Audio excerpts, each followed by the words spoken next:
티키타카 생활의 발견. 온라인에서 뭐든 살 수는 있지만 절대 살 수 없었던 게 있었습니다. 바로 술인데요. 온라인 주류 판매가 다시 한번 화두로 떠오르고 있습니다. 자, 이 내용 티키타카 생활의 발견에서 다뤄보겠습니다. 네, 최근 주류업계 주가가 들썩였습니다. 상한가를 친 곳도 있었는데요. 이게 국세청이 해외 각국의 온라인 주류 판매 상황과 규제 상황을 살펴보기로 하면서 이 관련 연구 용역을 발주했다는 사실이 알려지면서 관심을 모은 건데요.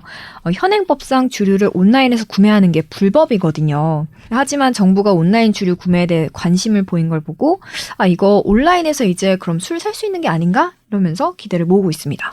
자, 그럼 현재 상황부터 정리를 해보죠. 그럼 지금은 아예 온라인에서는 술을 절대 못 사는 건가요? 방법이 없나요? 되게 중요한 질문인데요. 네. 네, 온라인에서 살 수 있는 술이 아예 없는 건 아닙니다. 있긴 있어요? 네, 두 종류를 살 수 있는데 네. 하나는 예를 들면 무알콜 맥주 이런 거 살 수 무알콜 있습니다. 네. 정확하게 말씀드리면 알코올 도수 1% 이상인 음료를 주류라고 저희 주세법이 정의하고 있는데 1% 도수가 넘는 술은 그러니까 온라인에서 판매가 불가능합니다. 네. 기성품 중에선 그렇고요. 그리고 또 가능한 게 전통주도 일부 품목에 한해서 온라인에서 살 수 있습니다. 네. 대신 아무 전통주는 안 되고요. 국가 무형문화재나 아니면 시도 무형문화재를 보유한 생산 주체가 제조한 전통주, 그러니까 특별한 전통주만 인정받은 그런 것들만 온라인에서 판매가 가능합니다. 네. 뭐 지역 특산주나 아니면 장인이나 명인이 만든 술 그런 것들을 예를 들면 되는데요. 네. 뭐 기억하시겠지만 가수 박재범 씨가 원소주 내놨다고 맞아요. 좀 난리가 났었잖아요. 네. 근데 그게 온라인에서 살 수가 있어요. 그 이유가 지역 특산주로 분류됐기 때문입니다. 그렇죠. 당시에 기억하시겠지만 왜 막걸리는 안 되냐 이러면서 좀 논란이 됐었죠. 근데 궁금한 게 이게 우리나라만 이런 건지 아니면 해외에서도 이렇게 하나요? 지금 국세청이 이제 다른 나라 사례들을 좀 살펴보고 있다는 게 이제 좀 중요 쟁점이 됐던 거잖아요. 네. 쉽게 말씀드리면 OECD 국가 중에 온라인 주류 판매를 금지한 국가가 한국과 폴란드뿐입니다. 그래요? 네, 뭐 미국, 영국, 일본, 프랑스 이런 곳들은 다 술 종류 무관하게 온라인 주문할 수 있습니다.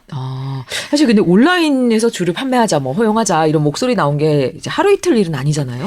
사실 뭐 저도 당연히 온라인에서 술을 살 수 있다고 생각했었거든요. 그전엔 몰랐을 때는 쇼핑 사이트에서 검색을 해본 적도 있었는데 뭐 본인 인증 절차 있으니까 성인 인증할 수 있으니까 그렇죠. 그럼 술 살 수 있겠다 생각을 했었는데 뭐 이렇게 알고 있는 분들이 꽤 많을 수도 있을 것 저도 같아요. 사보라는 건 안 했지만 상식적으로는 이렇게 확인하면 되지 않을까 싶긴 하거든요. 네, 필요할 때가 또 가끔 있잖아요. 네. 이렇게 이제 온라인 주류 판매가 필요하다, 허용해달라 이런 요구가 계속 있었고, 정부와 주류업계는 지난 10년 동안 이 문제로 수차례 얘기를 했지만 서로 그동안은 거리를 좁히지 못했다고 합니다. 자, 온라인에서 술을 살 수 있게 된다면 환영하는 분들 굉장히 많을 것 같은데 이게 꼭 마트에 가지 않아도 필요할 때 필요한 만큼 주문할 수도 있고 배달이나 배송 문제도 좀 더 편리해질 수도 있고요. 다만 술을 온라인에서 사고 팔면 부작용이 있을 것 같긴 해요. 네, 실제로 최근 설문조사가 있었는데 전국 남녀 1000명 응답자 가운데 51%가 이 주류 온라인 판매 규제 완화가 필요하다고 답을 했습니다. 네. 절반 이상이죠.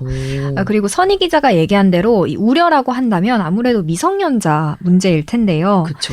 실제로 응답자의 77%도 이 미성년자 술 구매 이 부분을 걱정하면서 이 찬성 반대 입장에 고스란히 반영을 했습니다. 네. 만약에 이제 미성년자의 구매 가능성에 대한 충분한 조치가 확보가 된다면 그 조건 하에서는 주류 통신 판매 허용에 찬성한다는 응답자가 68%로 크게 늘었습니다. 그러네요. 그게 제일 문제네요. 이게 온라인 주류 구매를 허용한다면 미성년자들에 대한 충분한 안전 조치 분명히 마련돼야 될 것 같아요.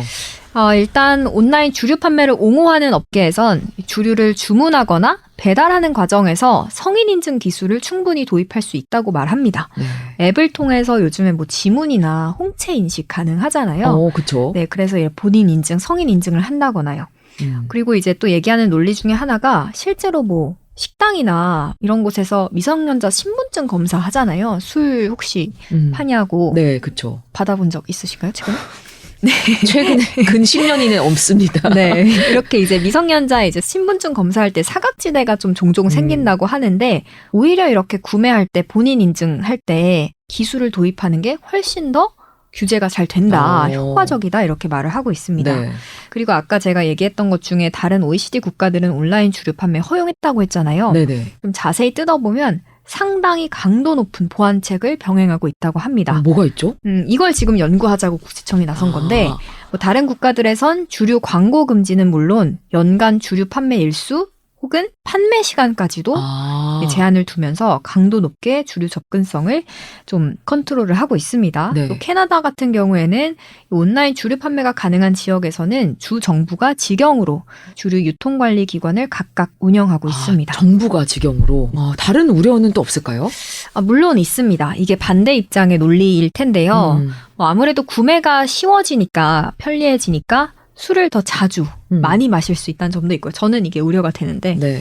대형 온라인 판매 채널에 술이 유통된다면 뭐 이런 우려도 있습니다. 소상공인의 경쟁력은 아무래도 영향을 받을 수밖에 없다. 네. 이런 우려인데요. 제조 또는 수입, 도매, 소매 그리고 소비자의 경로로 유통되던 주류가 온라인을 통해서 이제 그게 열리면 네.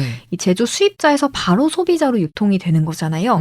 그쵸. 그러면 영세한 도소매점의 매출이 감소할 수 있다는 겁니다. 네. 대기업의 자본이나 물류 비용에 맞설 수 있는 충분한 대비책이 마련돼 있지 않으면 중소 골목 상권이 잠식될 수도 있죠. 네. 뭐 이제 와인이나 위스키 따로 파는 그런 매장들도 있잖아요.